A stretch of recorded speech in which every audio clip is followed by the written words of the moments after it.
What's going on, guys? Welcome back to another video. Now, a lot of moto vloggers will post videos, that they get sent of crashes, and kind of talk about crashes and break them down. Well, in this video, as you guys can tell, that is my blue R6. Now, on our massive group ride, you guys have seen quite a bit of montages of big group rides. We go on a lot of big group rides. We host a lot of big group rides.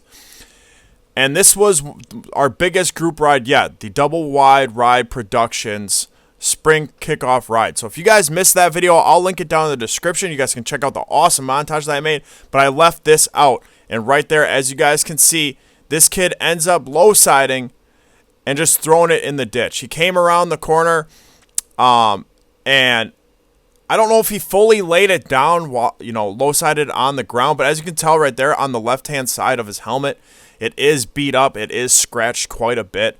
So as you guys can see, I'm whipping out my phone. I'm calling 911. We're trying to get help to him right away. We got cars stopping. We're not from this area. We've already been riding for a good half hour. So I don't know where we are. I don't know address. I don't know nothing. So, luckily this guy in the Jeep was able to help me. Luckily, we did crash, or I should say that kid did crash across the street from a house, so I did have an address, which made it a lot easier.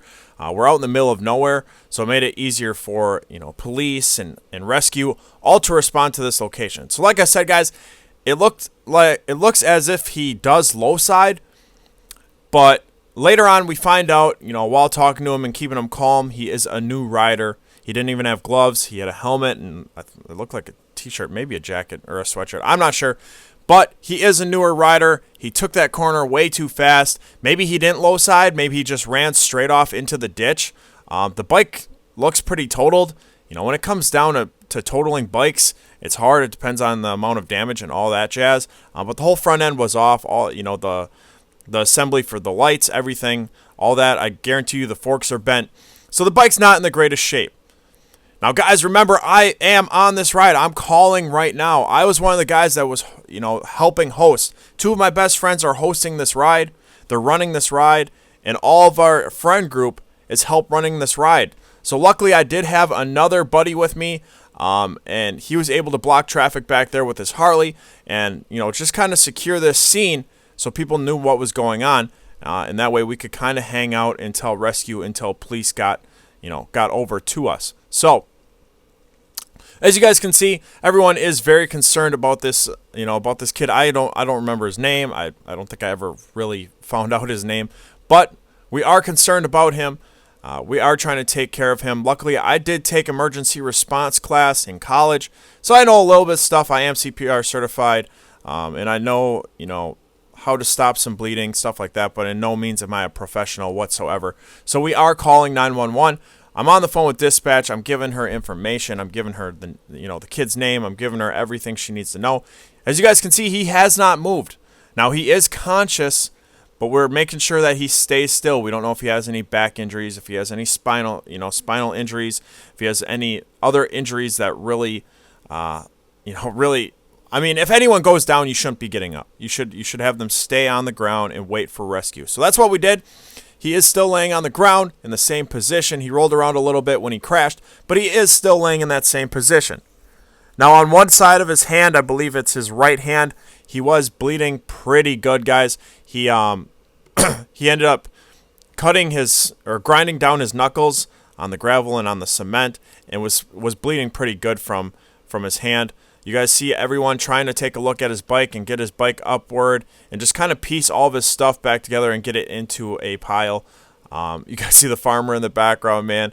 But anyways, so like I said, he did have that hand injury. When I did walk up on him initially, he did have blood. His clear visor popped off his helmet, and you could see the blood from his nose.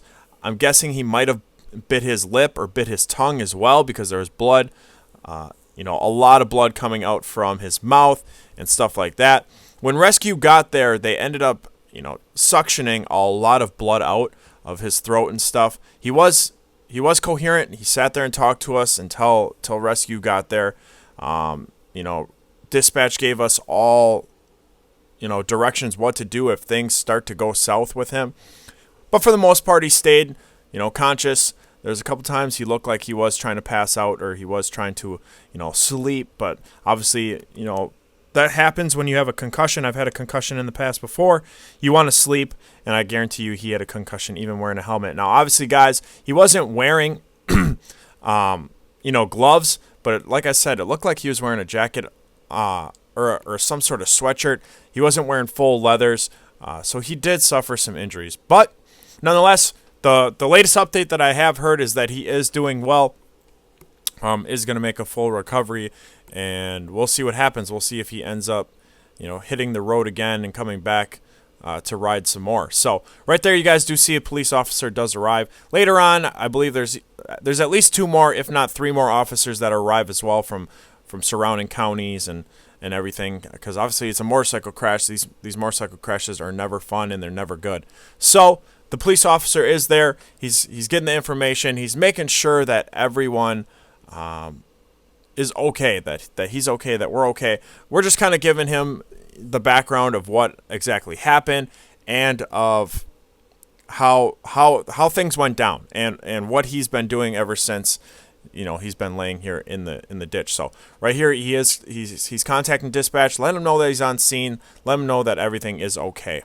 Now the officer did grab his first responder bag from his squad, but by the time he went and grabbed his first responder bag and started taking things out, is right when rescue was coming around the corner. We could hear the sirens. So he really didn't have to use much. He whipped out some gauze for us to apply pressure on the hand. We were using someone's t-shirt, I think, to apply pressure on his hand because he was bleeding pretty good. So obviously rescue does get here. As you can see right there is one of the rescue ladies. The ditch was pretty deep, so he must have jumped off because it took a little bit for us to climb down into the ditch. But here's rescue. They're going to end up doing their thing. They started an IV here in the ditch. They started a bunch of other stuff. Checked them out. I didn't see them load him in the ambulance or anything. Some of the officers asked us some more questions, and then they let us on our way. So we ended up leaving, going back to a gas station where the other 150-something bikes were waiting for us to come back. We did have a couple buddies that came back from the gas station to check on us and make sure we're okay. Once they did come and get us, the officers cleared us. We went back to the gas station. We continued our ride, and the day went on. So, guys, motorcycle accidents happen. I wish they didn't happen, but it does happen, especially when you have this many bikes around. We weren't even speeding. We were doing the speed limit. When we get in big group rides like this, we don't speed. We don't, mess around. We don't do anything. We just enjoy the weather, enjoy the ride. And unfortunately, things do happen. And he's an inexperienced rider. But hopefully he does learn. I would really like to see him make full recovery. Like I said, it sounds like he is. And I'd really like to see him back out on the road. Hopefully this doesn't ruin his riding experience. I love riding, man, so I hate to see people not ride. So that's what I got for you guys today. Hope you guys enjoyed the video. If you did, make sure slap the like button, subscribe to the channel, and comment down in the comment section below. All your guys' support helps me out every day, and I appreciate it. Thank you guys. See you guys in the next video. I'm out. Peace.